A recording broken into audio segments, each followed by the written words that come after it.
Cabinet meeting ఏడైతదని ఎవ్వల్ని అడిగినా ఇంకేడా సచివాలయంలో అంటారు టక్కున.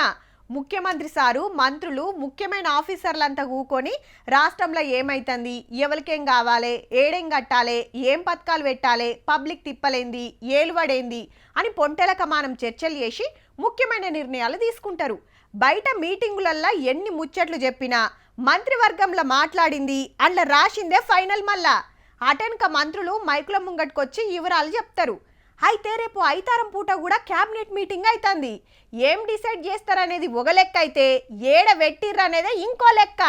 మంత్రుల మీటింగ్ అని మేడానం చూపిస్తారేందని పరిశాన్ కాకూరి. రేపు క్యాబినెట్ మీటింగ్ జరిగేది ఈయనే. మరి ముఖ్యమంత్రి సారు అందరు మంత్రులు, సర్కార్ పెద్ద ఆఫీసర్లు, పెద్ద పోలీసులు, ముఖ్యమైన వాళ్ళు అల్కగా చెప్పాలంటే తెలంగాణ గవర్నమెంట్ మొత్తం ధరలు వస్తుంది.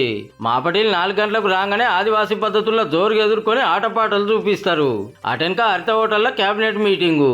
వెనకట ఎన్నడో ఎన్టీఆర్ జమానాలో ఉట్నూరు తర్వాత హైదరాబాద్ అవతల ఇంత ముఖ్యమైన మీటింగ్ పెట్టుడు ఇదే తొలుతున్నట్టు. మరి సమ్మక్క సార్లమ్మ పిలుచుకుంటా ఉంది. మంత్రి సీతక్క దగ్గరుండి గా పనులు సగబెడుతోంది. రేవంత్ రెడ్డి సారు మంత్రులు ఆఫీసర్లంతా రాత్రికి ఈయనే ఉంటారు. మర్నాడు సమ్మక్క సార్లమ్మలను దర్శనం చేసుకుని డెవలప్మెంట్ పనులకు ప్రారంభోత్సవం చేస్తారు. మరి మా అతిథులకు మన అడవి మెను కూడా పెట్టడం జరుగుతుంది. ఇప్ప పువ్వు లడ్డు, ఇప్ప పువ్వు ఛాయ, కర్కాయ ఛాయ, మరి బొంగు చికెన్ కానీ, మరి సామ బువ్వ, మరి జావా, ఇవన్నీ కూడా స్పెషల్గా. మేడారంలో క్యాబినెట్ మీటింగ్ అంటే రికార్డులకు ఎక్కుతుంది. దానికో లెక్కుంటదుల్లో జాతర పనులు, వచ్చేడాది వచ్చే గోదావరి పుష్కరాలు, మున్సిపల్ ఎలక్షన్లు, రైతు భరోసా ఇట్లా ఎన్నో ముఖ్యమైనవి మాట్లాడుకొని ఎవ్వరు అనుకొని కొన్ని చెప్తారనే ప్రచారం అయితే నడుస్తుంది.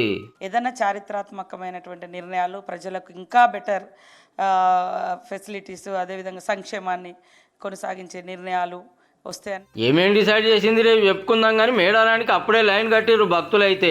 శనారం ఐతారం అవుడుతోటి శితం వస్తున్నారు. జంపనవాగుల తానాలు, బెల్లం మొక్కులు, తల్లులకు చీరసారెలు.